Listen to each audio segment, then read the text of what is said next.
மாதிரி 5 வயசுல கொண்டு பள்ளிக்கூடத்துல சேர்த்தாதான் அந்த பிள்ளைங்களுக்கு எந்த விஷயம் நல்ல விஷயம் என்றும் எது தீமை என்றும் இதை செய்யலாம் இதை செய்யக்கூடாதுங்கிறது அவங்களுக்கு தெரியும், நன்றாக அறிவாம் புரிந்து கொள்வார்கள். ஆமா. அப்படியாகப்பட்ட வசிஷ்ட முனிவரிடம் கொண்டு கொடுக்க அவர் குழந்தைகளுக்கு பாடத்தை கற்பிக்க வேண்டும் என்று நேரே பனைமரத்தை நோக்கி போறாரு. என்ன எடுத்துட்டு வராரு? சுவாமி, காயாத பனை எதில கன்னி பனை கொடுத்தெடுத்தா, காயாத பனை எதில நல்ல கொடுத்தெடுத்தா, சுவாமி ஈனாத பனை எதில இளம் பனை கொடுத்தெடுத்தா, ஈனாத பனை எதில இளவலனை கொடுத்தெடுத்தா, சுவாமி வண்டரியா ஓலை ஒன்று ஓலை ஒன்று வண்டரியா ஓலை ஒன்று சுவாமி வகையுடனே கொண்டு வந்தார் வகையுடனே கொண்டு வந்தார் அவையா ஓலை ஒன்று கொண்டு வந்தார் வகையுடனே.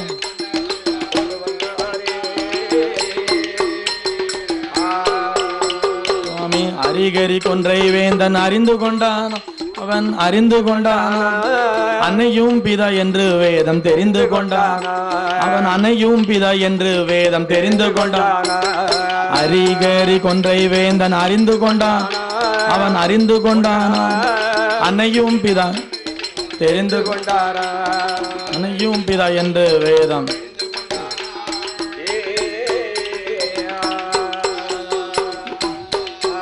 சுவாமி 4 வேதம் 6 சாஸ்திரம் தெரிந்து கொண்டான், அவன் தெரிந்து கொண்டான் 64 கலை காணியம் 64 கலை காணியம்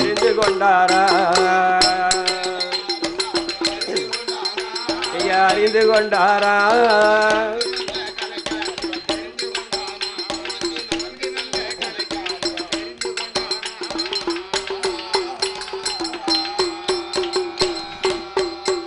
அப்படி 6 நல்ல வயதுமாச்சு அறிவுக்களை படித்து வாரா, 7 நல்ல வயதுமாச்சு 8 பாடம் படித்து வாரா, 10 12 வயதுமாச்சு பலகலையும் படித்து வாரா, 10 16 வயதாச்சு 16 வயதுமாச்சு அவன் படியாத பாடமில்லை.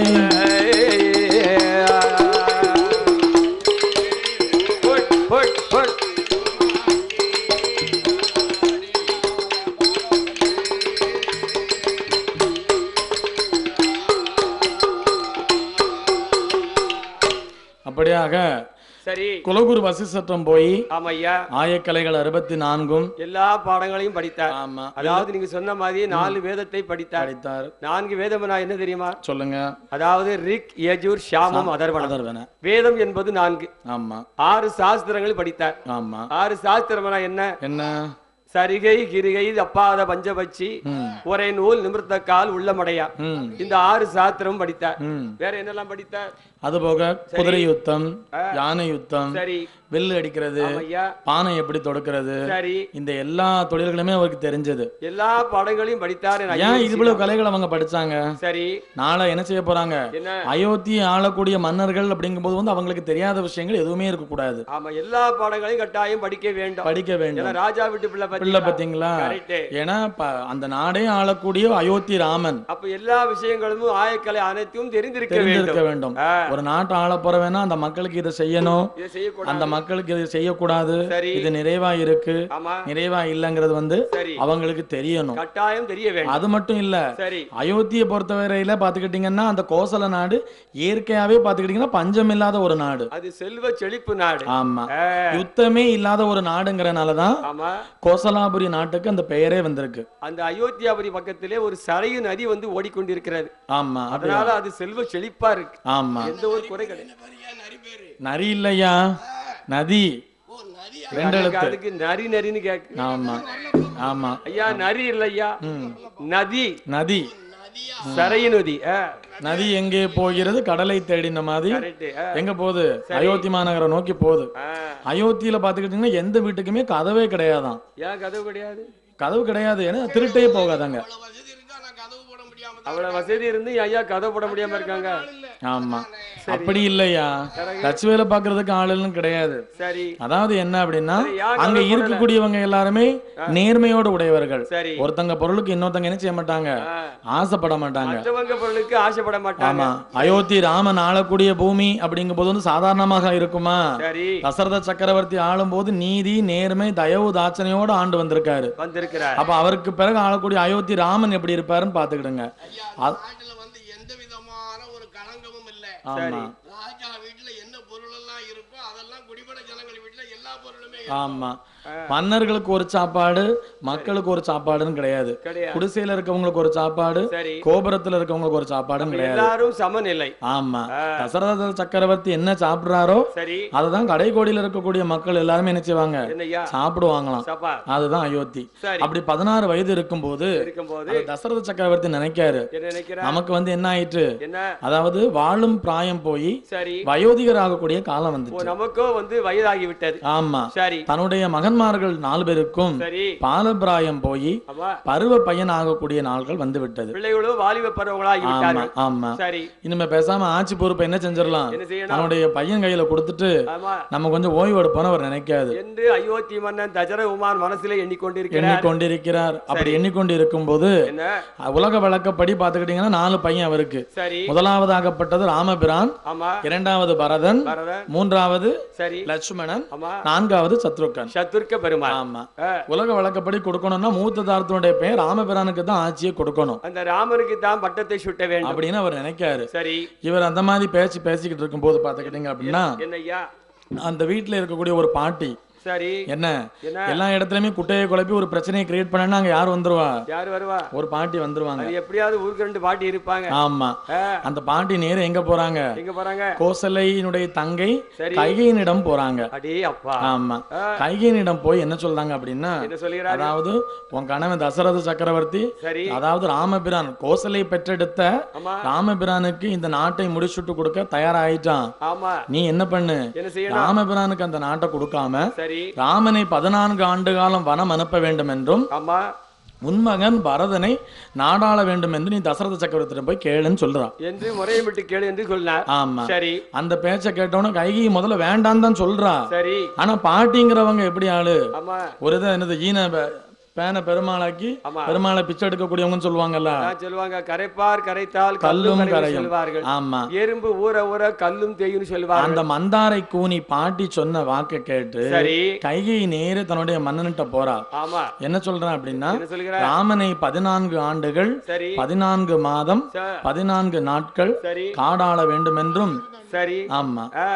தன்னுடைய மகனாகப்பட்ட ஆமா. அதாவது கைகையினுடைய மகனாகப்பட்ட பரதனை சரி நாடாள வேண்டும் என்று சொல்ல ஆமா தசரத சக்கரவர்த்தி அதிர்ச்சியில் உள்ளானார். அடே அப்பா அது எப்படி சரின்னு அவர் சொல்லுவாரு? யார்தான் ஒத்துக்கொள்ள முடியும்? ஆமா எத்தனைதான் இருந்தாலும் மூத்த மகனுக்கு தான கோபால ராமனுக்கு பட்டத்தை சுட்ட வேண்டும். ஆமா அதுதானே உலக வழக்கம். ஆமையா ஆனா அதற்கு மாற்றாக சரி கைகையினுடைய மகனாகப்பட்ட பரதனுக்கு எப்படி முடிசூட்ட முடியும்? தலை இருக்கும்போது வால் ஆடுமாய்யா? ஆடாது. சரி அப்படி இருக்கும்போது பரதன் எங்க இருந்தார் பாத்துக்கிட்டீங்கன்னா அவங்களுடைய தாத்தா வீட்டுக்கு போயிட்டாரு. ஓ தாத்தா வீட்டுக்கு போயிட்டாரு. ஆமா சரி ராமபிரான் எங்க போனார்னா காட்டுல போய் விஸ்வாமித்திரருடைய 1000வது யாகத்தை வளர்த்து சரி தாடகையை வதை முடித்து வந்துகிட்டு இருக்காங்க. ஓ, வந்து கொண்டிருக்கிறார். அவங்க எங்க போறாங்கன்னா நேரே சரி இங்க இப்படி இருக்கு. ஆ, அப்படி இருக்கும் பொழுது சரி விஸ்வாமித்திரர் ராமபிரான் சரி அவர் கூட லட்சுமண பெருமாள் பெருமாள் இவங்க மூவரும் எங்க போறாங்க தெரியுமா? எங்கய்யா சொல்கிறார்கள்? இவர்கள் 3 பேரோ இவர்கள் நல்ல 3 பேரோ பேரோ ஜனகனோட அரண்மனைக்கு அரண்மனைக்கு ராமபிரான் லட்சுமணோ லட்சுமணனோ லட்சுமணம் ஜனகன அரண்மனைக்கு அரண்மனைக்கு அங்கு அருமையோட போறார்களே போறார்களே ஜனகனோட அரண்மனைக்கு அரண்மனைக்கு அரண்மனைக்கு அருமையாக போறார்களே போறார்களே அருமையாக போறார்களே போறாங்க.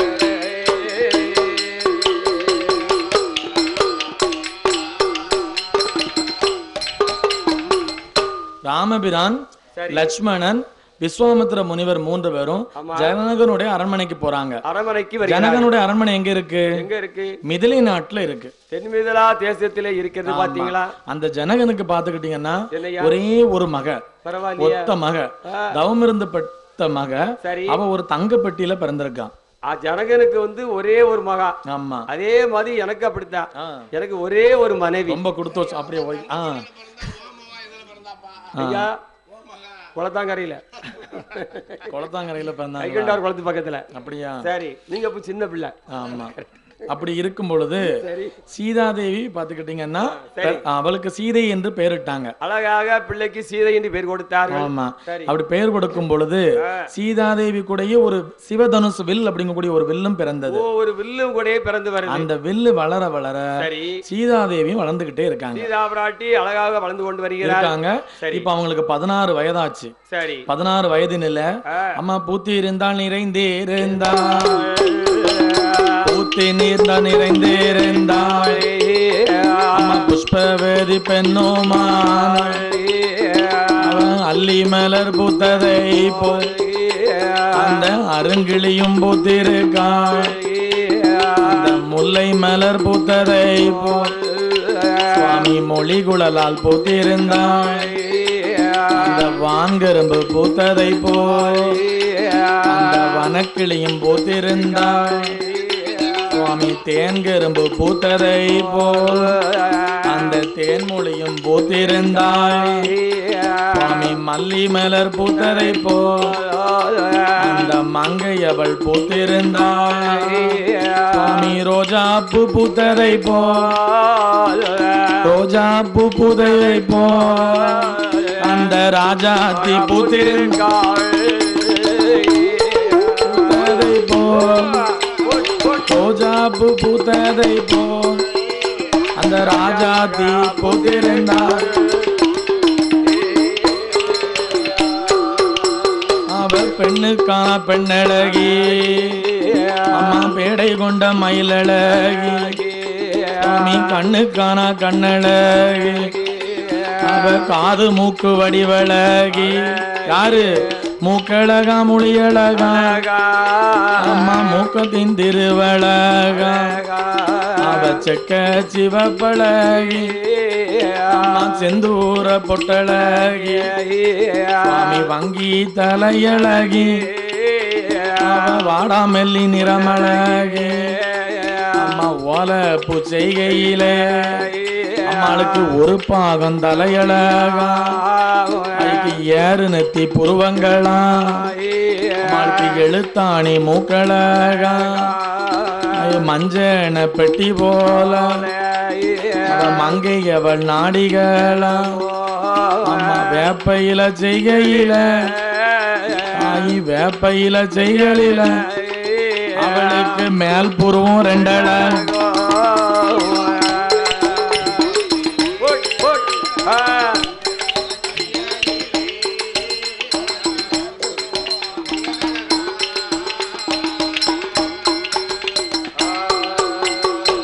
ரச குண்டு செய்கையில அந்த நங்கை அவள் கண்கள் 2 உரியாத தேங்காய் போல இந்த உமையவளின் காது 2 அரைத்து வலித்ததை போல் அரைத்து வலித்ததை போல் இந்த அம்மாளோட கண்ணோ 2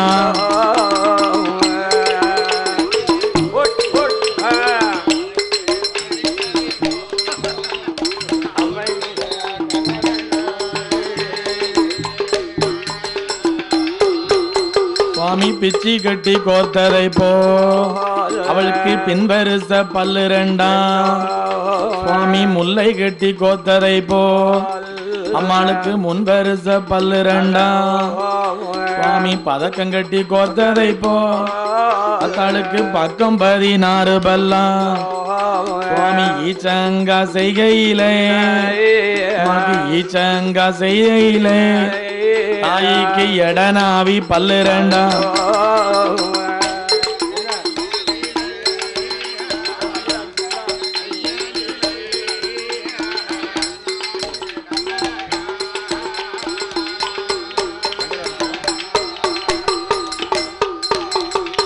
கமுகங்குலை சாய்ந்ததை போல் இந்த கட்டழகி கழுத்தழகா சுவாமி பொக்கிஷம் பிரித்ததை போல் அவளுக்கு பொசத்தினோட தன்னழகா சுவாமி கட்டிராமர் கரும்பு போல சுவாமி கட்டிராமல் கரும்பு போல அம்மாளுக்கு கனகமணி கைகள் ரெண்டா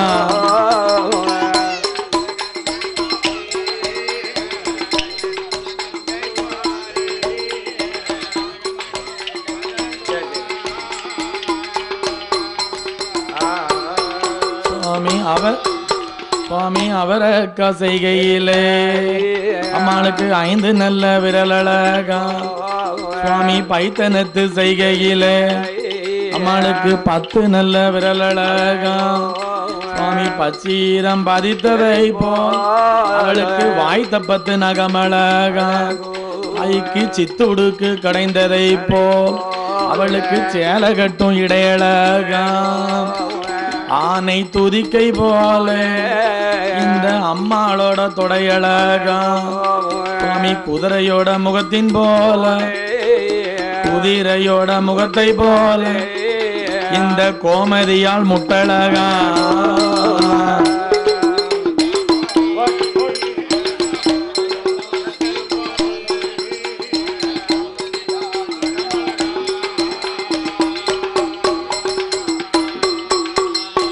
இளவாழ தண்டு போல இந்த இனமொழியா கால்கள் ரெண்டா சுவாமி பாம்பின் படத்தை போல என் தாயவளின் பாத ரெண்டா சுவாமி ஆமை ஓடு செய்கையில ஆமை ஓடு செய்கையில அருமமக பாத ரெண்டா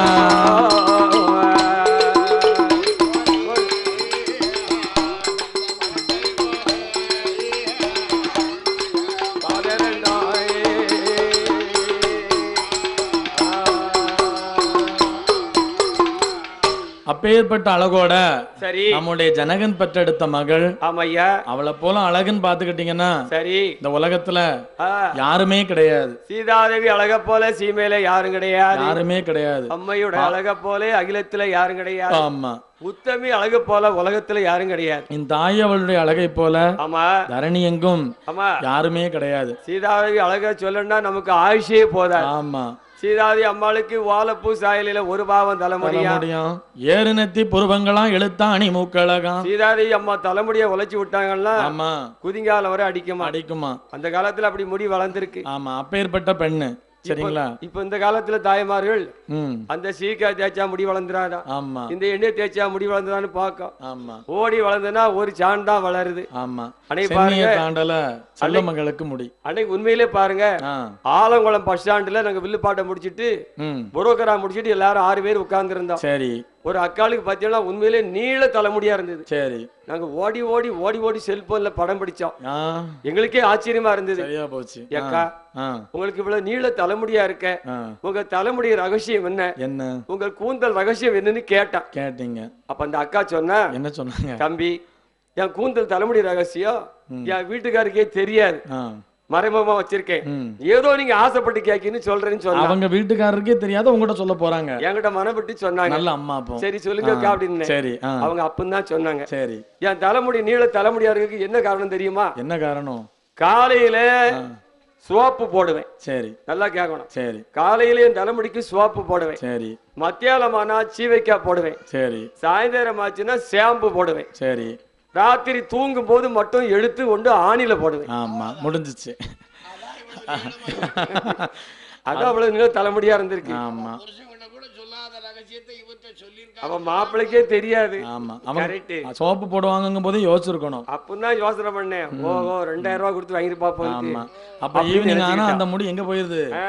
ஆணிக்கு போயிருது. சீதாதேவி அம்மாளுக்கு ஓலப்பூ சாயலில் ஒரு பாகம் தலைமுடி, அது உண்மையிலே இருந்துச்சு. சரி. ஜனகன் பெற்ற மகள் தவமிருந்து பெற்ற மகள். அதுவும் தங்க பெட்டகத்துல ராமனுடைய வில்லோட பிறந்தா. சரிங்களா? சிவதனுசு வில்லு. அந்த வில்லு வளர வளர அம்மாவும் வளர்ந்துகிட்டே இருக்காங்க. சீதாதேவி வளர்ந்து கொண்டே வருகிறார்கள். 16 வயது முடிஞ்சது. அம்மா பக்குவதி பெண்ணானாங்க. பூத்திருந்தாங்க, நிறைந்திருந்தாங்க. புஷ்பவதி பெண்ணும் ஆனாங்க. அவங்களுடைய அழக சொல்லணும்னா ஒரு நாள் நமக்கு இன்னைக்கு போதாது, போதாது. சிம்பிளா தான் என்ன செஞ்சிருக்கு, சொல்லி முடிச்சிருக்கு. இப்படி இருக்கும்போது தன்னுடைய மகளுக்கு திருமணம் செய்ய வேண்டும் என்று ஜனக மன்னன் என்ன செஞ்சாரு, 56 தேசத்துக்கும் அறிக்கை ஓலை அனுப்பி எவர் ஒருவர் வந்து இந்த சிவதனுசனுடைய வில்லை ஒடிக்கிறார்களோ அவர்களுக்கு தன்னுடைய மகளை திருமணம் செய்து கொடுப்பது என்று முடிவு செய்தார். ஆமா, யாரு வில்லை எடுத்து வளைக்கிறாங்களோ அவங்களுக்கு சீதாதேவியை திருப்பூட்டி கொடுக்கப்படும். ஆமா அப்படின்னு அறிக்கை கொடுத்தாரு. அந்த அறிக்கையை கேட்டுக்கிட்டு 56 தேசத்துல இருக்கக்கூடிய அதிபதிகளும் மன்னர்களும் ராஜாக்களும் வந்து அரண்மனை வாசல்ல குவிஞ்சாங்க. இவங்க கூட்டத்தோட கூட்டமா அயோத்தியினுடைய வருங்கால தலைவர் அவர் தான் யாருன்னா நம்முடைய அரிராம மூர்த்தி ஆகப்பட்டவர் கூட லட்சுமண பெருமாளையும் விஸ்வாமித்திர முனிவரையும் அழைத்துக் கொண்டு ஜனகனுடைய அரண்மனையை போய் ஆளோட ஆள அவங்களும் இருக்காங்க. அவங்களும் ஆசனத்திலே அமர்ந்து கொண்டு இருக்கிறார்கள். ஆமா, எல்லா மன்னர்களும் வில்ல விளைக்காங்க. எந்த ஒரு நபராலையும் அந்த வில்ல முடிக்க முடியல. எத்தனையோ நாட்டு மன்னர் வந்தார்கள், வில்ல எடுக்கிறாங்க, வில்ல வளைக்க முடியல. லாஸ்ட் கடைசி யார் வாரா, அயோத்தி ஆளக்கூடிய அரிராம மூர்த்தி வந்து வில் பானத்தை எடுத்தார். எடுத்த மாதிரி இருந்தது, ஒடிச்சிட்டாரு. ஆமா, அப்ப வில்ல முறிச்சாச்சு. அப்படிதானே? இனிமே அவங்க சொன்ன வழக்கத்தினுடைய அடிப்படையில சீதாதேவியை ராமருக்கு திருப்பூட்டி கொடுக்கணும். அப்ப சீதாதேவிக்கு ராமனுக்கும் திரு கல்யாணத்தை முடிக்க வேண்டும். சரி, கல்யாணம்னா முதல்ல நினைச்சுவாங்க பந்தல போட ஆரம்பிச்சிருவாங்க. கல்யாணம்னா பந்தல் போடணும். ஆமா, பந்தல் அலங்காரங்களை என்ன விதமா போடுறாங்க தெரியுமா? பந்தல் அலங்காரம் எப்படி ஐயா பௌஷோடு போடுகிறார்கள். பந்தல் அலங்காரம் அதை கண்டா பார்க்கவே சிங்காரம். பந்தல் அலங்காரம் அதை கண்டா பார்க்கவே சிங்காரம்.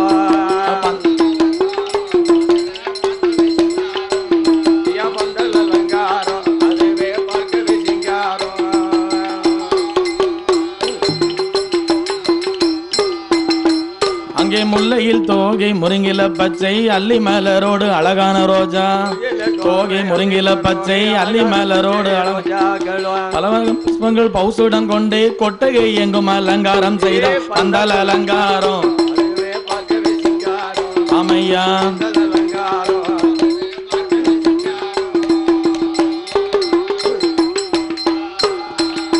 சுவாமி தங்கத்தினால் செய்த குத்து விளக்கு சப்பானி தேசத்து ரத்தின பொன்னாப்பை. குத்து விளக்கு சப்பானி தேசத்து பலவித புஷ்பங்கள் பௌசுடன் கொண்டு கொட்டகை எங்கும் அலங்காரம் செய்த ஆமையா பந்தல் அலங்காரம்.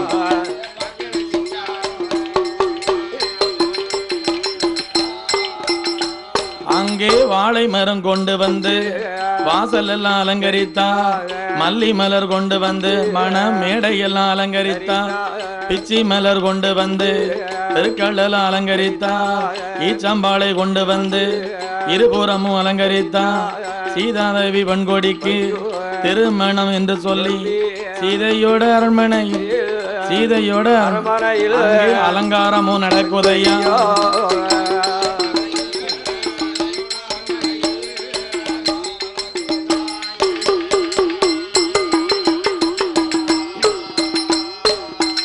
அப்படியாக சீதைக்கும் ஸ்ரீராமமூர்த்திக்கும் திருமணம் என்று சொல்லி பந்தல் அலங்காரங்களை சிறப்பாக போட்டு எல்லா தோரணையும் கட்டி ஆனையில அலங்காரம், குதிரையில சவாரி, தார தப்பட்ட, தெண்டா மேளம், ஆமா ட்ரம்ஸ் வாத்தியம், ட்ரம்ஸ் வாத்தியோட சேர்ந்து கொம்பு வாத்தியம், இப்படி எல்லாம் முழங்க அவங்களுக்கு இனிதாக திருமணத்தை நடத்தி வைக்க போறாங்க. என்ன விதமாக அவங்களுக்கு மனம் முடிக்காங்க தெரியுமா? சுவாமி சிவனே நல்ல சிவனே என்று சிவனே சிவனே என்று அங்க சிவன் மாங்கல்யம் போட்டுவாரா சிவனே என்று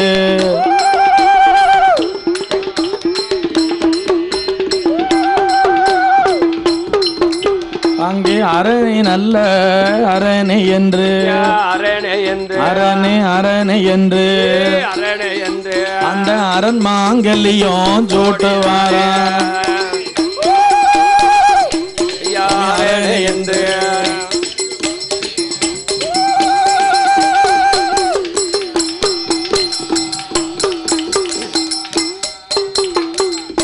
இப்படியாக ஹரிராமமூர்த்திக்கும் அன்னை சீதா பெண்கொடிக்கும் திருமணம் முடிஞ்சு அங்க ஜனகனோட அரண்மனையில இருந்து அவங்க எங்க வராங்க, எப்படி வருகிறாங்க, அயோத்தி மாநகர் வராங்க. அதாவது திருமணம் முடிஞ்ச உடனே விருந்து போசனம் சாப்பாடெல்லாம் முடிஞ்சு மீண்டும் அயோத்தி போன பாத்தியல. ஆமா, எத்தனைதான் இருந்தாலும் ஒரு பெண்ணுக்கு கல்யாணம் முடிஞ்சிட்டுன்னா பிறந்த வீட்டை விட்டு எங்க போனோம், புகுந்த வீட்டுக்கு போனோம். புகுந்த வீட்டுக்கு போனோம் பாத்தியலா. கரெக்ட். என் வீட்டுக்காரலாம் ஒரு மாசம் கழிச்சு தான் வந்தா. ஆமா, நீ யார்ட்டையும் சொல்லாதங்க, வெளிநாடு போயிருந்தேன். நம்ம 2 பேருக்கும் தெரிஞ்சாலும் இருக்கட்டும். ஆமா, அப்படி இருக்கும்போது அயோத்திக்கு வராங்க. வரும்போது நம்ம இப்போ நம்ம ஏரியாவில் பாத்துக்கிட்டீங்க அப்படின்னா சரி, திருமணமான கையோட மாப்பிள்ளையும் பொண்ணு வந்த உடனே பாட்டை போடுவாங்க. என்ன பாட்டை போடுவாங்க? மணமகளே மருமகளே வா வா சுவாமி, மணமகளே மருமகளே வா வா இங்கே வா வா, உன் வலது காலை எடுத்து வைத்து வா வா, குணம் இருக்கும் குணமகளே வா வா இங்கே வா வா, நீ கோடி காலம் திறந்து வைத்தோ வா வா வா வா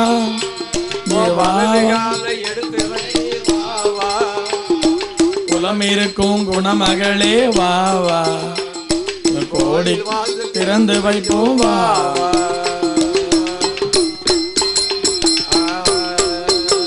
மாமனார மாமியாள மதிக்கணும், உன்னை மாலையிட்ட கணவனை தான் தூக்கி போட்டு மிதிக்கணும். அந்த மாதிரிதான் இப்படி இருக்கு, இப்ப அப்படி நடக்கு. ஆமா, அந்த பாட்டே இப்ப நிறைய பேர் கட் பண்ணிட்டாங்க. ஆமா, மாமனார மாமியால மதிக்கணும்னு இருந்துச்சு, அவங்க அதுக்கு மிதிக்கணும். இன்னைக்கு மிதிச்சிருந்தாங்க, நிறைய வீட்டுல மிதிதான் விழுது. கரெக்ட். வெளியில தெரிய மாட்டேங்குது, மேக்கப்பா மேட்ச் பண்ணிக்கிட்டு இருக்காங்க. அதுக்குதான் எங்க வீட்டுல எங்க மாமா எங்க அப்பா அம்மா அதுக்கு முன்னே அனுப்பியாச்சு, மீனை கட்டி அனுப்பிட்டீங்க. கரெக்ட். மிதிச்சிடப்படாதுல, ரொம்ப தோதவ போச்சு. சரி, ரைட். அப்படி இருக்கும்போது ஹரிராமமூர்த்தியும் சீதையும் வந்து வாசல்ல நிக்காங்க. அப்படி நிக்கும் போது இங்க என்ன நிலவரம் போய்கிட்டு இருக்கு அப்படின்னா, ராமபிரானுக்கு பட்டாபிஷேகம் சூட்ட வேண்டும் என்று தசரத சக்கரவர்த்தி முடிவு செய்தார். ஆனால் இரண்டாவது மனைவியாகப்பட்ட கைகேயி என்ன சொன்னார் என்றால், பரதனுக்கு தான் நாடாள வேண்டும் என்றும் ராமபிரான் காடாள வேண்டும் என்று சொல்ல, தந்தை சொல்லல, சொன்னது யாரு? கைகேசி. அப்ப ராமபிரானுக்கு கைகேசி யாரு? சித்தி. அப்படி சொல்லுங்க. சின்னம்மா. நம்மளும் தாளாட்டும் போது எப்படியோ வளர்த்தாங்கன்னு பார்த்தோம். லாஸ்ட் மந்தாரை கூனியினுடைய சாபத்தால், மந்தாரை கூனியினுடைய சதியால் நடந்தது என்ன? பரதன் நாடாள போறாரு, ராமன் எங்க போறாரு? ராமரே வனவாசம் புறப்படுறாரு. ஆமா, சரி. அயோத்தியே ரொம்ப சோக கடலா இருக்கு. சரி, ராமன் அயோத்தியை விட்டு வனம் போகும் பொழுது அவருடைய கூடையே சீதாபரட்டியும் போறா. சீதாதேவி பெறப்பட்டு வருகிறார். ஆமா, தம்பியாகப்பட்ட லட்சுமணன் அண்ணன் இல்லாம அவர் என்னைக்குமே இருந்தது கிடையாது. அப்படி இருக்கும் பொழுது வனமால போகும்போது ராமபிரான் கூட, ராமபிரான் மனைவி சீதாதேவி உடன் லட்சுமணன் போறாங்க. சரி, எங்க போறாங்க? வனத்துக்கு போறாங்க, வனவாசம் போகிறார். ஆமா, எப்பொழுது பரதன் நாடாள போகிறான் என்று தீர்ப்பு மாத்தி எழுதப்பட்டதோ, தந்தையாகப்பட்ட தசரத சக்கரவர்த்தி அப்படியே என்ன செஞ்சிட்டாரு? மாண்டு மடிந்தார். மகனே மகனே என்று மாண்டு மடிந்தார். ஆமா, சரி. எப்போ ஹரிராமமூர்த்திக்கு நாடு இல்லன்னு இவன் முடிவு பண்ணாலோ, சரி, இவன் 14 ஆண்டு என்னைக்கு முடிய தன்னுடைய தன்னுடைய மகனாகப்பட்ட ஸ்ரீராமமூர்த்திய திருமுகத்தை என்னைக்கு பார்க்க போறோம் அப்படின்னு நினைச்சு கவலையிலே போயிட்டாரு. அப்படிதானே? என்னதான் சாப்பாடு சொத்து சுகங்கள் இருந்தாலும் மன கவலை தான் இருந்துச்சு அப்படின்னா அது எங்கேயுமே கொண்டு போயிரும். மனுஷனுக்கு எத்தனை கோடி பணம் இருந்தாலும் நிம்மதி வேணும்ல ஐயா. ஆமா, அந்த நிம்மதி இல்லாத காரணத்தால தசரத சக்கரவர்த்தி மாண்டு மடிந்தார். ராமபிரான் காடாளவும் பரதன் நாடாளவும் இருந்து உடனே பரதன் வந்து தன்னுடைய தாத்தா வீட்டில் இருந்து வருகிறார். வந்து பார்த்தார், அண்ணனுக்கு இப்படி ஒரு நிலைமை என்று ராமபிரானை காட்டில் போய் சந்தித்து, அண்ணா ராமபிரான், அண்ணா அண்ணா ராமபிரான், என்னுடைய அண்ணாவே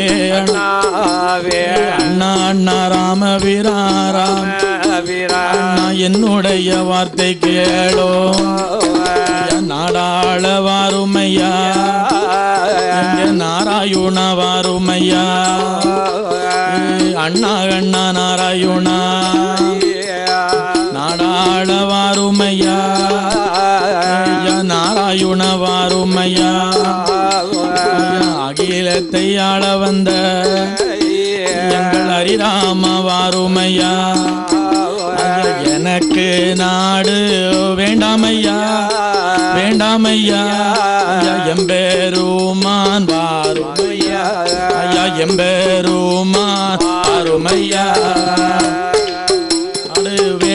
ஐயா வேண்டாம் ஐயா எம்பெருமான் வாருமையா எம்பெருமான் வாருமையா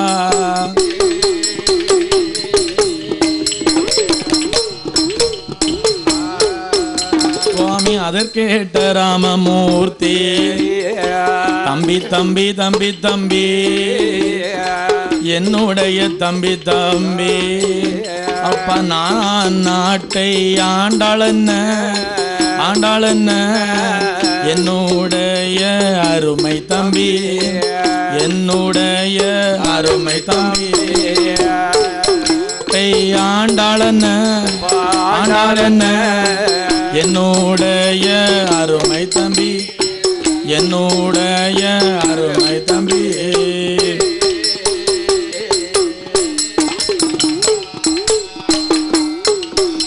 தம்பி அம்மாவோட வார்த்தை படி நான் 14 ஆண்டு காலம் இந்த வனமேதியில இருக்க போறேன் நீ அயோத்தி நகரையல்லோ அப்பா சீரோடு ஆண்டு வாடா அப்பா 14 வருடம் போய் இந்த பச்சை மாலும் வாரேனையா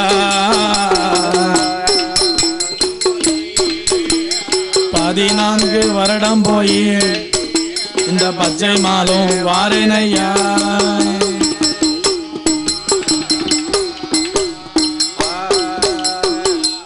இப்படி பரதன் போய் அண்ணன்ட்ட போய் கேட்க போகும்போது அண்ணன் என்ன சொன்னாரு தம்பி நாட்டை நான் ஆண்டா என்ன நீ ஆண்டா என்ன என்னப்பா மக்கள் நல்லா இருந்தா சரிதான் இந்த மனசு யாருக்கு வரும் யாருக்குமே வராது அதான் அண்ணன் தம்பி பாசம்னா உலகத்திலே இப்படி ஒரு பாசத்தை பார்க்க முடியாது இந்த காலத்துல அண்ணன் தம்பி பாத்தியா முந்தா நாள் எங்க வீட்டு பக்கத்துல அண்ணன் தம்பி 2 பேரும் சண்டை போடுதான் எல்லாம் விவரமா கேளுங்க ஐயா எதுக்காக சண்டை போடுறான்னு தெரியுமா அண்ணன் தம்பி 2 பேரும் பேச்சுவார்த்தை கிடையாது 18 வருஷம் ஆச்சு அண்ணனை பார்த்து தம்பி சொல்லுதான் என்ன சொல்றான் ஏல அண்ணன் ஏல அண்ணன் ஏல உனக்கு எனக்கும் பேச்சுவார்த்தை கிடையாது 18 வருஷம் ஆச்சு அதனால உன் வீட்டு இணலு என் முத்தத்துல விழுந்தா உன்னை வெட்டுவோம் இல்ல உன் வீட்டு இணலு இல்ல உன்னை 3 துண்டா வெட்டுவோம் இல்ல ஒரு தாய் வயித்துல பிறந்த பையன் இப்படி பேசுறான் ஒரே வயிற்றுல பிறந்த அண்ணன் தம்பி வீட்டு இணலு முத்தத்துல உள்ள சம்மதம் இல்ல ஆனா ஹரிராமமூர்த்தி அப்படி கிடையாது முட்டா பே காலையில இணலு இங்க விழும் சாயந்தரம் அங்க தானே விழும் ஆமா ஆமா ஆமா சொல்லவே மாட்டான் கண்டிப்பா ஆமா அது உண்மையிலே பாசம் கிடையாது மோசம் வீட்டு பக்கத்துல நிழல் விழுறதுக்கு சம்பந்தம் கிடையாது அப்படியா 4 தம்பிமார்களுமே பாத்துக்கிட்டீங்கன்னா ராமன் பரதன் லட்சுமணன் சத்ருகன் இவங்க 4 பேருமே மாச்சான் தாய் வயிற்றில் பிறந்தவர்கள் அப்ப அயோத்தி அண்ணன் ஆண்டார் என்ன தம்பி ஆண்டார் ஆமா என்று சொன்னார் என்று வழி அனுப்பி வைக்கார் அண்ணன் பரதன் நேரே எங்க வாரு அயோத்தி நகர் வந்து அண்ணனுக்கு இருக்கக்கூடிய அரியாசனத்தில் இனி நான் இருக்கக்கூடாது என்று என்னத்தை தூக்கி வைத்தார் தெரியுமா அண்ணனோட பாதகையே பரதாழ்வ பெருமானும் அருமையோடு தூக்கி வைத்து 6 ஒரு கடமை வாங்கி அங்கே அரசாண்டு வராரே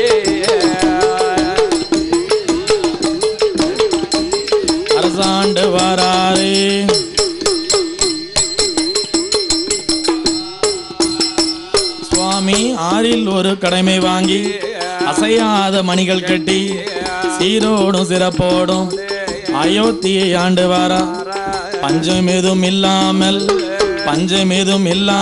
அங்கே பவுசுடனே ஆண்டு வாரா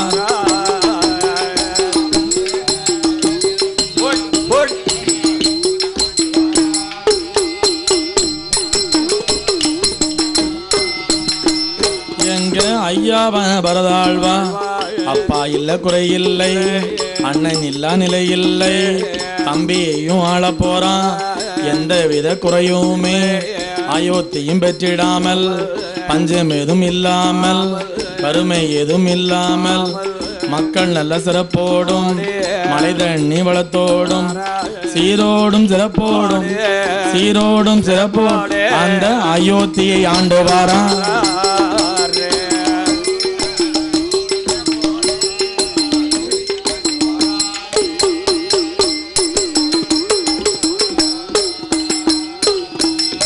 தசரத சக்கரவர்த்தி இருந்தபோது நாடு எப்படி இருந்தது அப்படிங்கக்கூடிய ஒரு குறை வந்துடக்கூடாது. அப்படித்தானே? ஸ்ரீராமமூர்த்தி கையில் அந்த நாட்டை கொடுத்தா எப்படி இருந்திருக்கும்னு இன்னொரு மக்கள் சொல்லிடக்கூடாது, நினைச்சிடக்கூடாதுன்னு நினைச்சு அந்த அரியாசனத்தில் இருக்கக்கூடிய தகுதியும் திறமையும் அண்ணன் ஒருவருக்கு மட்டுமே இருக்கு என்று நினைத்து ராமபிரானுடைய பாதுகைகள் ஆகப்பட்ட செருப்பை எடுத்து வைத்து ஆட்சி செய்தார். ஆமா, அந்த அரியாசனத்தில் நம்ம என்ன செய்யக்கூடாது, 14 ஆண்டுகள் நாம இருந்துடக்கூடாது என்பதை எண்ணி அந்த நாட்டில் தசரத சக்கரவர்த்தி இல்லையே, அண்ணன் இல்லையங்கக்கூடிய ஒரு குறை வந்துடக்கூடாது. அவர் இருக்கும்போது அந்த நாடு எப்படி இருந்ததோ சீரோடும் சிறப்போடும் செல்வத்தோடும், ஆமாம், அவர் இருக்கும்போது கோபுரத்தில் இருக்கவங்களுக்கு என்ன சாப்பாடோ அதுதான் இவங்களுக்கும் வேறு குடிசையில் இருக்கவங்களுக்கும். அதே மாதிரி தான் பரதனும் 14 ஆண்டுகள் நாட்டை ஆண்டார். ஆமாம், சரிங்களா? அப்படி இருக்கும் பொழுது அந்த நாட்டில் எந்த விதமான பஞ்சமே கிடையாது. இப்படி போய்கிட்டு இருக்கு, சரிங்களா? அப்படி காட்டில் இவர் ராமபிரானும் லட்சுமண பெருமாள் சீதை இவங்க 3 பேரும் காட்டில் என்ன செய்கிறாங்க அப்படின்னா என்ன செய்கிறாங்க, சுற்றி பார்க்காங்க. அவங்களுக்கு காட்டில் என்ன வேலை? இப்போ ராமபிரான் நாட்டில் இருந்தாருன்னா என்ன செய்யலாம், நாடு ஆழ்வார். என்ன குறைகள் இருக்குன்னு கேட்டு மக்களுக்கு என்னென்ன குறைன்னு அப்பப்போ முடிச்சு வைப்பார். ஆமா, சரி. காட்டில் போய் அவர் என்ன செய்ய போறாரு, என்னையா? ஆமா, சீதை லட்சுமணன் இவங்க 3 பேரும் காட்டுல சுத்தி தெரியுதாங்க. அப்படியே வனவாசம் சுற்றி வருகிறார். அப்படி இருக்கும் பொழுது பஞ்சவர்ண சாலையில அவங்க ஓய்வெடுத்துக்கிட்டு இருக்காங்க. பஞ்சவடி தீர்த்தத்திலே அமர்ந்து கொண்டிருக்கிறார் இருக்காங்க. சரி, இப்படி இருக்கக்கூடிய ஒரு சிச்சுவேஷன்ல ராமன் லட்சுமணன் ஒரு இடத்துக்கு போறாங்க. சரி, அப்படி இருக்கும்போது இலங்கையை ஆளக்கூடிய ராவனுடைய தங்கை இந்த இடத்துக்கு வராங்க. ராவணன் தங்கை பேர் யாரு, என்ன பேர் தெரியுமா? ராவணன் யாருக்காவது தெரியுமா? என்னய்யா? ராவணனுடைய தங்கை பேர் என்ன பேரு? நகலாவாயா? சரி, சூர்பனகை. ஆமா, சூர்பனகை. ஆமா, சூர்பகை. சரிங்களா? அவளுக்கு ராமன் மேல ஒரு கண்ணு. ராமனை பார்த்து அப்படியே கஞ்சாடை பார்த்தான். ராமனை பார்த்தா யாருக்கு தான் பிடிக்காது? என்ன, அவ்வளவு பெரிய அழகா இருக்கக்கூடிய சீதையை மணமுடிக்கணும்னு அந்த தகுதியும் திறமையும் யாருக்கு மட்டும்தான் இருந்துச்சு? ஹரிராமன் ஒருவருக்கு தான் உண்டு. நம்முடைய ஹரிராமமூர்த்திக்கு மட்டும்தான் உண்டு. அந்த ஹரிராமமூர்த்தியை பார்த்து ராவணன் தங்கையாகப்பட்ட யாரு, அந்த சூர்பனகை அவ விருப்பப்படுதா? சரி, அப்ப தன்னை மணமுடிக்குமாறு ராமபிரானிடம் கேட்க ராமபிரான் மறுக்க தம்பியாகப்பட்ட லட்சுமண பெருமாளுக்கு கோபம் வந்துட்டு விடுவாரா? என்ன பண்ணாரு, அவ மூக்கை இழுத்து வச்சு அறுத்து விட்டுட்டாரு. நாக்கு மூக்கை அரித்தார் ஹரிராமன் தம்பி இளைய பெருமாள் லட்சுமண பெருமாள். ஆமா, சரி. சூர்பனகை ஒரு பெண்ணுக்கு மூக்கை அறுத்து விட்டா அவ எப்படி இருப்பா? பார்க்கும்போது பன்ரொட்டி தின்ன மாதிரி இருக்கும். நார்மலாவே அவ வாய பார்க்கும்போது மூக்க பார்க்கும்போது தவால் பெட்டி மாதிரி இருக்கு. ஆமா, வாரவெல்லாம் தபால் போட்டு போறான். ஆமா, மூக்க லட்சுமண பெருமாள் பார்த்தவர் நல்லா அறுத்து விட்டுட்டாரு. சரி, சரிங்களா? மூக்கையில். ஆமா, அதேதான், கரெக்ட். அப்படி இருக்கும்போது மூக்கறுபட்டு போய் ராவணன் தங்கையாகப்பட்டவள் எங்க இலங்கையை நோக்கி போய் இலங்கைக்கு ஓடி அண்ணன்ட்ட போய் சொல்லுதா, அண்ணா நான் ராமன் மேல ஆசைப்பட்டேன், மூக்கறுத்தான் சொன்னா சரிங்கலாம். நடந்த உண்மையை சொல்லல பாய்மட்டமோவா. என்ன சொல்லிருக்கா தெரியுமா? ராமனுடைய மனைவி சீதை அங்க இருக்காங்க. அண்ணா அண்ணா அவளுடைய அழகை பார்த்துக்கிட்டீங்கன்னா ஏகப்பட்ட பேர் பார்த்து மைமயங்க.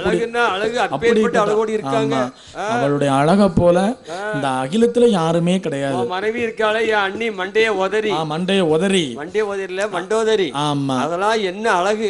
இவன் அடுத்தவன் பொண்டாட்டி மேல ஆசைப்படுறதுன்னு இவனுக்கு வேலை ராவணனுக்கு. கேடு பிடிக்க போகுது. அதனால 7.5 கோடி வருஷம் எனக்கு சாகாத வரங்கள் வேணும்னு என்ன செஞ்சிருக்கான்? சரி, ராவணன் பகவான்கிட்ட வரம் கேட்டான். ஆண்டவன்ட்ட வரம் கேட்டான், அவர் கொடுத்தாரு. அதெல்லாம் தாண்டி உங்களுடைய மனைவி பார்வதியே எனக்கு பொண்டாட்டியா தரணும்னு வரம் கேட்டிருக்கான். அதையும் கேட்டான். அவர் கொடுப்பாரா தாம் பொண்டாட்டிய? அவர் என்ன பண்ணார் தெரியுமா? வண்டை பிடித்து பெண்ணாக்கிதான் மண்டோதரியா மாத்தி கொடுத்தாரு.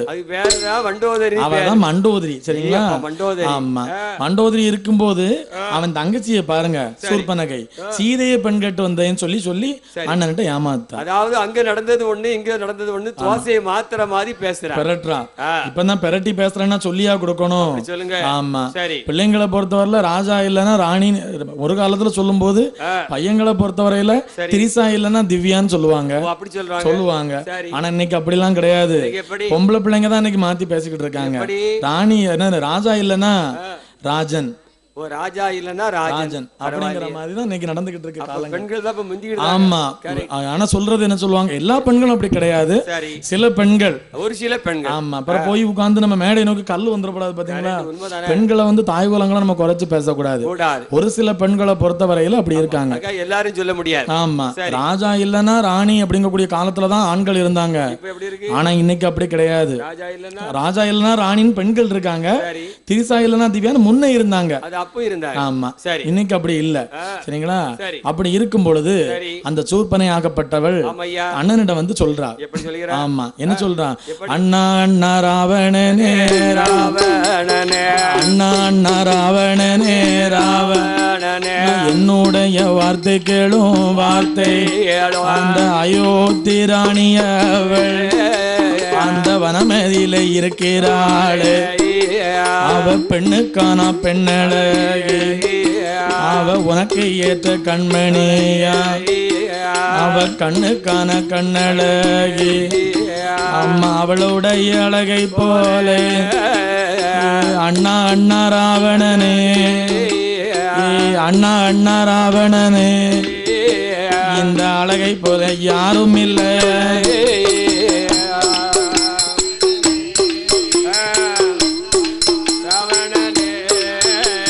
அகிலத்தில யாரும்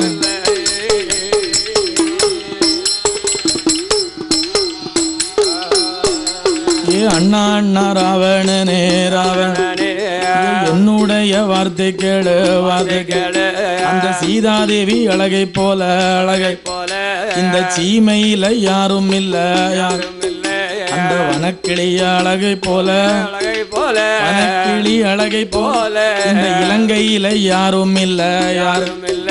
இந்த இலங்கையில யாரும் இல்ல யாரும் இல்ல. அழகை போல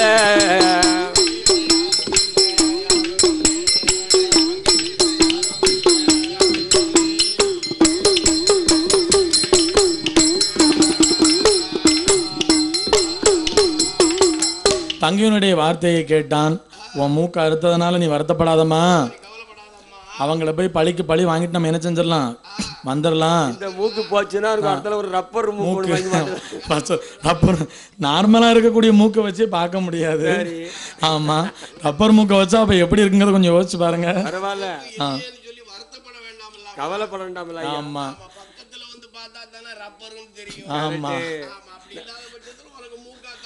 ஆமா, அப்புறமா தள்ளி நிக்கே பேசிக்கிடுவோம். ஆமா, என்று சமாதானங்கள் செய்து, அதாவது ராமபிரானையும் லட்சுமணனையும் மானை அனுப்பி அவர்களுடைய கவனத்தை திசை திருப்பினான் ராவணன். பஞ்சவர்ண சாலையிலே சீதாதேவி பெண் மட்டும் ஓய்வெடுத்துக் கொண்டிருக்க, இவன் வர்ணசாலை அப்படிங்கக்கூடிய வாகனத்தில் போய் சீதை பெண் கோடியை இலங்கை நோக்கி தூக்கி வந்தான் சண்டாள ராவணன். அப்படியே தூக்கி வந்து எங்க வைக்கிறான், அந்த பெண்கொடிய அசோகவனத்துல காவல் வைக்கிறான். சரிங்களா? லாஸ்ட் பொண்டாட்டிய காணுன்னு அவர் தெரு தெருவா தேறி அலைதாரு. யாரு? ராமபிரான். சரியா? பொண்டாட்டிய காணுன்னு அப்புறம் சும்மா இருப்பாரா? ஆமா, 14 ஆண்டுகள் 14 மாதம் 14 நாள்கள் அந்த வனத்துல இருக்கணும். எதையுமே நினைக்கல. ஏன் நினைக்கல? அப்படி கணக்கு. ஆமா, அதாவது பரவாயில்ல.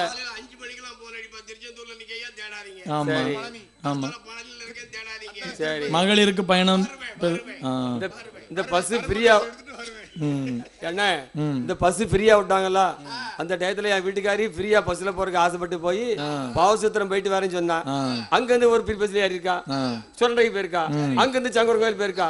இப்படி ஒவ்வொரு பஸ்ஸா பெரிய பஸ்ல ஓசி பஸ் ஏறி போய் எப்படி எங்க நிக்கங்க, இப்ப தஞ்சாவூர்ல நிக்கங்க.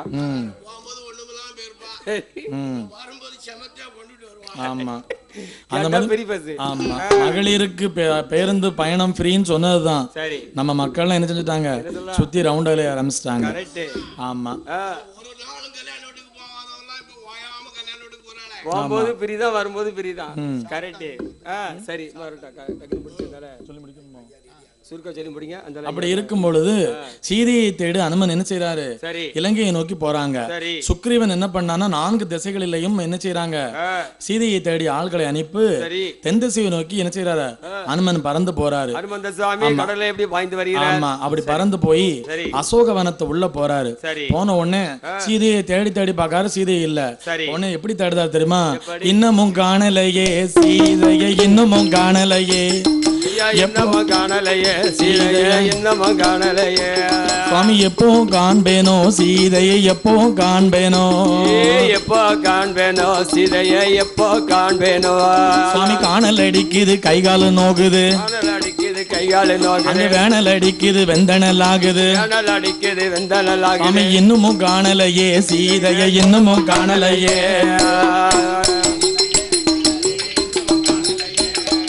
எப்போ காண்பேனோ சீதையை, எப்போ காண்பேனோ. அப்படி தெரு தெருவா தேடி போறாரு. ஆனா நல்லா புரிஞ்சுக்கிடுங்க, ஒருத்தங்களை காணும்னு வச்சுக்கிடுங்க, எந்த இடத்துக்கு போனா அவங்கள பத்தி தெரியும் பாத்துக்கிட்டோம்னா, ஒரு ஊர்ல ஒருத்தங்களை காணும் அப்படின்னா காலையில குழாயடி பைப்புல அந்த சம்பந்தப்பட்ட விஷயங்கள் எல்லாமே தெரிஞ்சிடும். தண்ணி பிடிக்க பைப்புல எல்லா வழக்கம். அப்படி இருக்கும் பொழுது அந்த குழாயடி பைப்புல நின்று ஒரு 5 பொம்பளைங்க என்ன பண்ணிக்கிட்டு இருக்காங்க அப்படின்னா தண்ணி பிடிச்சுக்கிட்டு இருக்காங்க. அந்த தண்ணி பிடிச்சுக்கிட்டு இருக்கக்கூடிய பெண்களை நோக்கி இவர் பெண் வேடம் விட்டு போறாரு. சரிங்களா, பெண் வேடம் ஷார்ட் பிடியோடு பெண் வேடம் விட்டு என்ன செய்யறாரு அப்படின்னா, பெண் வேடம் விட்டு என்ன செய்யறாரு போறாரு. என்ன மாதிரி பெண் வேடம் எடுத்தாரு தெரியுமா, சுவாமி, பொட்டிட்டு மையெழுதி,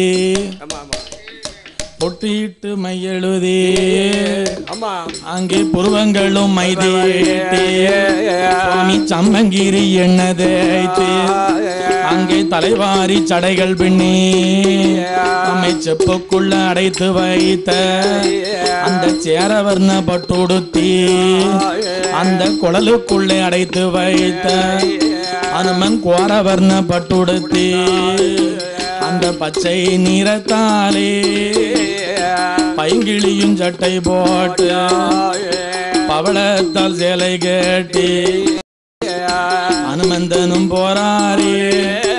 அவர் தலையில சட, தலையில சட குச்சி சட நாகம் சட பில்லி ராக்கோடியான் தாளாம்பூவான், சுவாமி ராக்கோடியான் தாளாம்பூவான், அவ காதுக்கு நல்ல கம்மல்கள்லாம் கல்பதித்த ஜிமிக்குகள்லாம், அவ குருட்டு தட்டு செவிட்டு தட்டு கொன்ன பூ தட்டோமிட்டார், அவ கழுத்துக்கு அவல் மாலை பவன் மால் காசு மாலை கடிகார சங்கிலியா, அவ கச்ச பெற மாலைகள்லாம், சுவாமி அலங்கார தாயத்துடன், அலங்கார தாய் அவல் காப்பு பவன் காப்பு தோல் காப்பு தொந்தி காப்பு பட்டன காப்புமிட்டாள், அவர் மோட்டார் நல்ல வளையல் இட்டார், 5 நல்ல விரல் அதற்கு ஐவரண மோதிரம்மா, சுவாமி 10 நல்ல விரல்களுக்கு பவன் பதித்த மோதிரம்மா, அவர் காலில் மிஞ்சி பிஞ்சி மெந்தாங்கி பிந்தாங்கி கட்டுவமா மூடிகளாம், அம்மா இழுத்து சங்கிலி மாட்டினாள், அம்மா இஸ்கோலாலி பூட்டினாள், ஏ இத்தால பொலி கொத்துச்சர பொலி ஏத்த சந்தன காப்போட்டா. அப்படியே அந்த குழாயடி பைப்பு அருகே வந்து சீதாதேவி வனங்களில் இருப்பதை அறிந்த அனுமன் தான் கொண்டு வந்த கணையாளியை கொண்டு வந்து சீதாதேவியினுடைய கையில் கொடுத்து விட்டு அதற்கு பதிலாக சீதையிடம் இருந்த சூடாமணியை வாங்கி கொண்டு வந்த கைமாறாக அன்னை சீதாதேவி ஆகப்பட்டவர் அனுமனுடைய கழுத்தில் ஒரு வெற்றிலை மாலையை போட்டு விட்டார். அந்த மகனுக்கு ஏதாவது செலுத்த வேண்டும் என்பதற்காக அன்னைக்கு அம்மா போட்ட மாலைக்காகத்தான் இன்னைக்கு எங்க போனாலுமே அனுமனுடைய கழுத்துல வெற்றிலை மாலை போடுறாங்க. ஆமா, சூடாமணி மாலையை வாங்கி கொண்டு சுந்தரன் ஆகப்பட்ட அனுமன் நேரு வனத்திற்கு வந்து சீதாதேவி இருக்குது ராமபீரான் மூர்த்தியுமா, இந்த ராமபீரான் மூர்த்தியுமா அந்த நல்ல படைகளுமே அந்த இலங்கை நகர் வந்து அல்லோ ராவணனை வதைத்து சென்று ராவணன் தம்பிக்கு தான் பட்டங்களை சூட்டிக் கொண்டு அன்னை சீதா பெண்கொடியை அவர் அழகாக எடுத்துக்கொண்டு அயோத்திக்கு வாராரு. 14 ஆண்டு காலம் வனவாசம் முடிந்ததுமே எங்க அயோத்தி ராமபீரம் அயோத்தி நகரம் வந்து அங்க அரசாட்சி செய்யுவாராம்.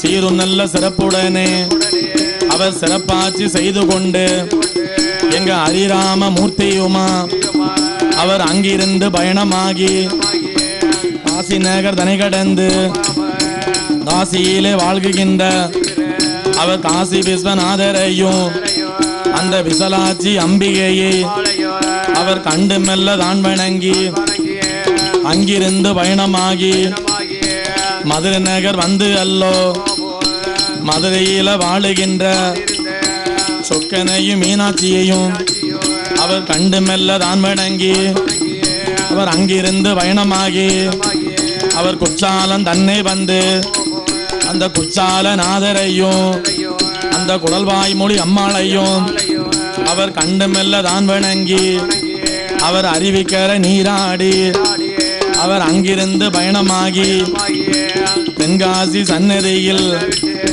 காசி விஸ்வநாதரையும் அந்த விசாலாட்சி அம்பிகையும் அவர் கண்டு மெல்ல தான் வணங்கி அங்கிருந்து பயணமாகி நெல்லை நகர் சென்று அல்லோ அந்த நெல்லையப்ப சாஸ்திரியும் அவர் காந்திமேரி அம்மாளையும் கொண்டு மெல்ல தான் வழங்கி அங்கிருந்து பயணமாகி பாவநாசம் சென்று அல்லோ அந்த பாவநாச பெரியோரை அந்த பாத உலகால எங்க ஐயா கண்டு மெல்ல தான் வணங்கி எங்க ஸ்ரீராம மூர்த்தியுமா அது சிறப்பாக வந்தாரு அவர் ஆலங்குளம் பாதை கூடி அவர் அங்கிருந்து பயணமாகி அந்த அத்தியுத்து பாதையாக இந்த பூலாங்குளம் வழியதிலே அந்த ஆண்டிப்பட்டி ரோட்டருகே இந்த பனையேடி ஐயாவோட அவருடைய வாசலிலே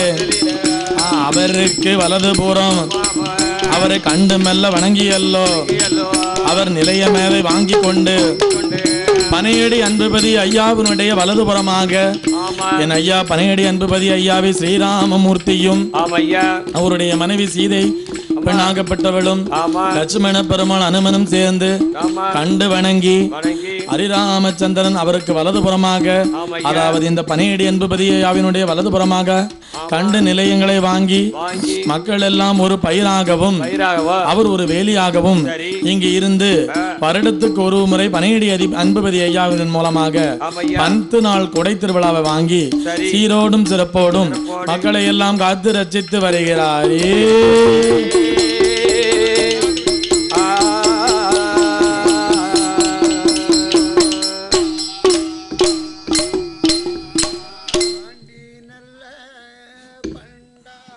சுவாமி ஆண்டி நல்ல சுவாமி பண்டாரோ ஆண்டியாக இங்கு வந்தேனப்பா ஆண்டி சுவாமி பள்ளி கொண்ட பரந்தாமனே வாருமப்பா பாம்பனையில் பள்ளி கொண்ட பரந்தாமனே வாருமையா பரந்தாமனே வாருமை சுவாமி பார்க்கடலில் நீரும் பள்ளி கொண்ட எங்கள் பச்சை மாலை நீரும் வாருமையா பார்க்கடலில் பள்ளி கொண்ட இங்க பச்சை மாலை வாருமையா பச்சை மாலை வாருமையா ஐயா மார்பிளந்த தாமோதர வாருமையா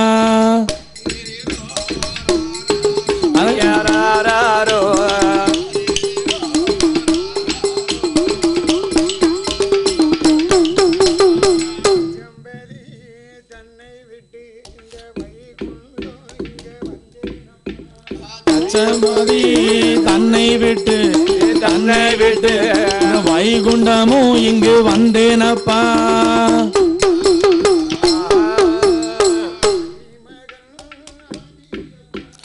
ஆண்டி மகன் ஆண்டியப்பா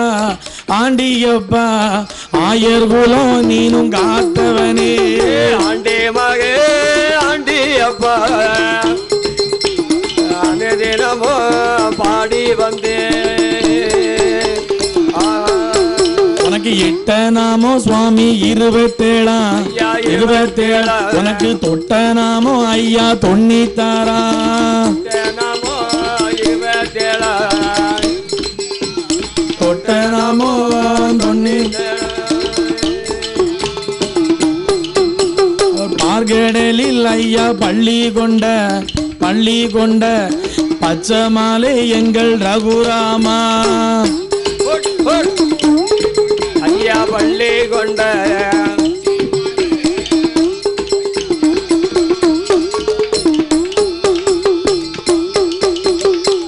அரகர ராரீரோ ராரோ ராரோ யாரோ ஐயா ராரீரோ ராரோ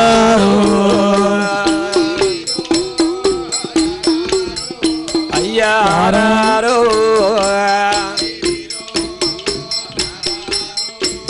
யாரீரோ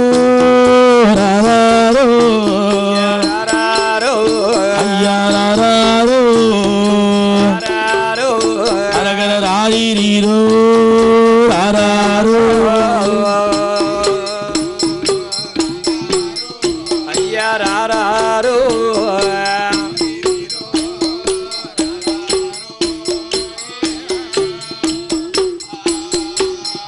உனக்கு காவி வேஷ்டி யோக வேஷ்டி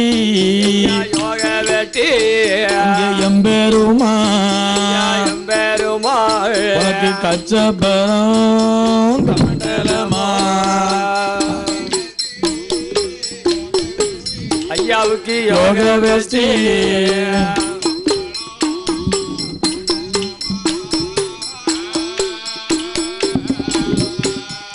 உனக்கு 8 நாமோ 27 எங்க எம்பெருமா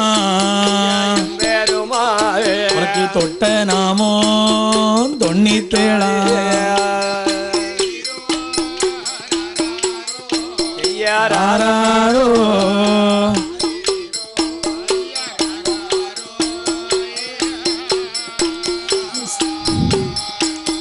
சீதையோட மணவாளா ஐயா மணவாளா எங்கள் ஸ்ரீராமா வாருமையா ஐயா மணவாளா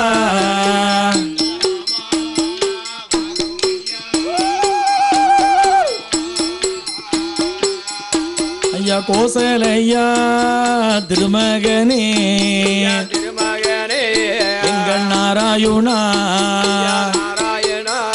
எங்க குலம் காக்க நீ பிறந்தவனே ராரோ ராரோ ராரீரோ ராரோ பார்கடலில் பள்ளி கொண்ட எங்கள் பரந்தாமா ஐயா பச்சை மாலே வாருமையா ஐயா தானானே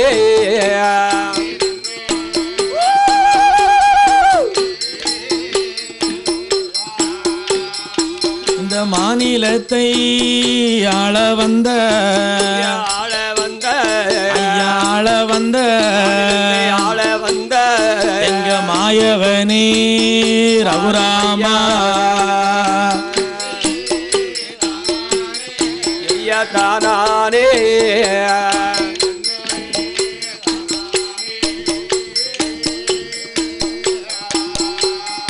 ஐயா பார்வுலகை ஆள வந்த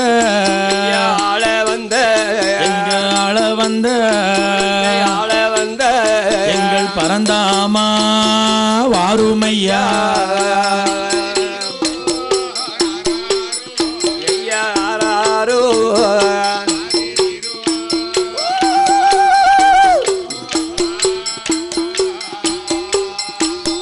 கலிவுலகை ஆள வந்த எங்க ரகுராமா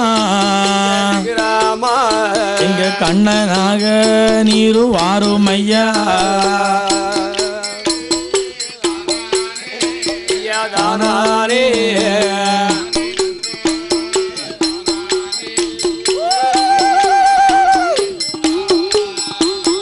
ஆண்டியோட திருமகனே ஐயா திருமகனே அயோத்தியின் நாயகனே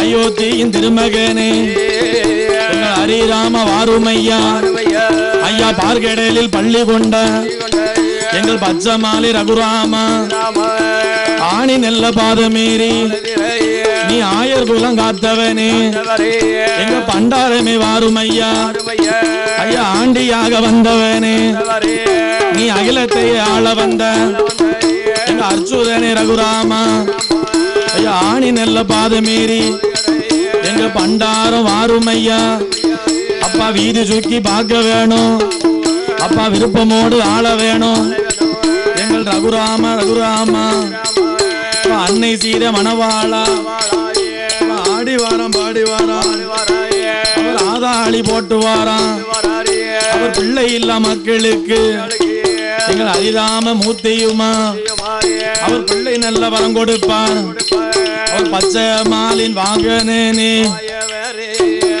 ஹரிராம வாருமையா ஆடி வாரார் பாடி வாரார் அவர் பண்டார கிழவனன் போல் இந்த பச்சை மாலும் வாராரு அவர் 90 சென்ற நீ துவண்ட நல்ல கிழவனை போல் எங்கள் தாமோதரன் வாருமையா அவர் 210 சென்ற அது ஆடி நல்ல கிழவரை போல் அவர் ஆடி ஆடி வாராரு அவர் 310 சென்ற அவர் முடி நிறைத்த கிழவனை போல் அவர் முடிசூட வாராரு ஐயா 410 சென்ற நரைத்ததலை கிழவனை போல் 10 சென்ற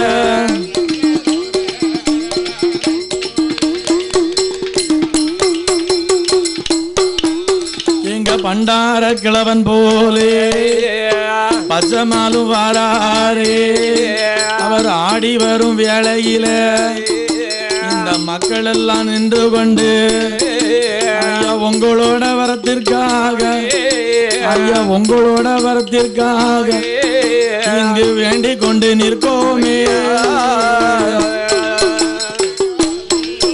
ஐயா உங்களோட வரத்திற்காக இங்க வேண்டிக் கொண்டு நிற்கோமே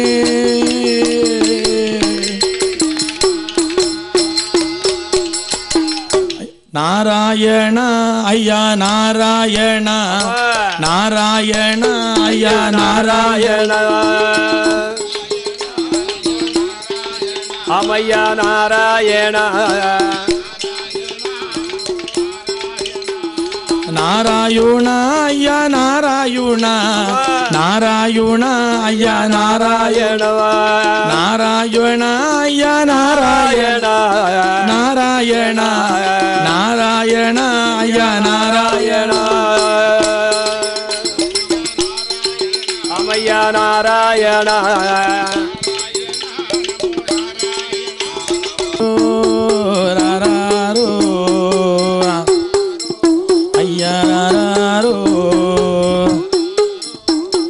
ராரிரோ ராரோ ராரோ ராரா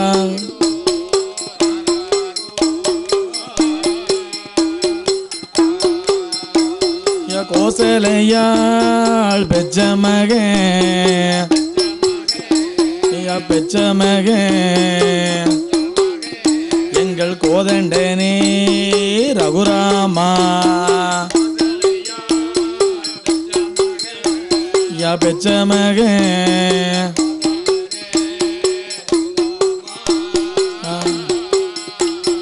சீதையோட மணவாளா ஐயா மணவாளா ஐயா ஸ்ரீராமா வாருமையா மணவாளா மணவாளா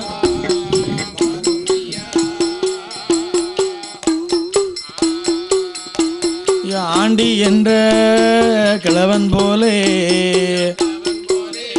ஐயா கிழவன் போலே எங்க அச்சுதனார் வாருமையா யா கிழவன் போலே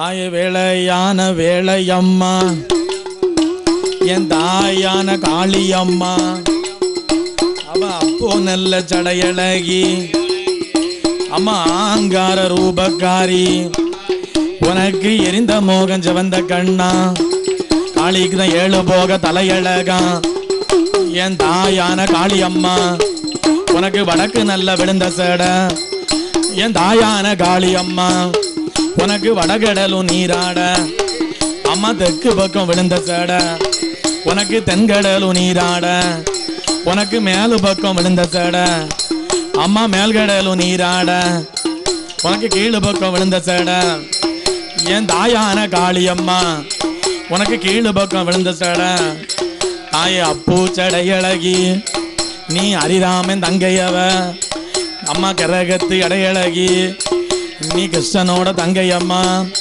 வன கும்பத்து முகமழகி தாய் கோபாலன் தங்கையம்மா ஏ நாகக்கன்னி பெத்தமக்கா ஏ அம்பிகைய காளியம்மா நீ நாராயணன் தங்கையம்மா அவன் நாட்டையாள பிறந்தவளே தாய முப்புறத்து தன்னதியிலே அம்மா கோட்டை போட்டு ஆண்டவளாம் அவ ஆடி வாரா பாடி வாரா என் தாயான காளியம்மா கண் கொடுத்த காளியம்மா அம்மா பிள்ளை இல்லா பேர்களுக்கு நீ பிள்ளை வரம் கொடுப்பான் என் தாயான காளியம்மா உனக்கு எரிந்த மோகம் சிவந்த கண்ணா அம்மாளுக்கு 7 போக தலையழகா ஐ ஆடி வாரா பாடி வாரா நீ மஞ்சன முகமழகி தாய் மாயனோட தங்கையம்மா தாய் கரகத்து அழகியம்மா நீ கிருஷ்ணனோட தங்கையம்மா தாய ஆடுவாளாம் பாடுவாளாம் தாய ஆதாளி போடுவாளாம் அம்மா ஆடுவாளாம் பாடுவாளாம்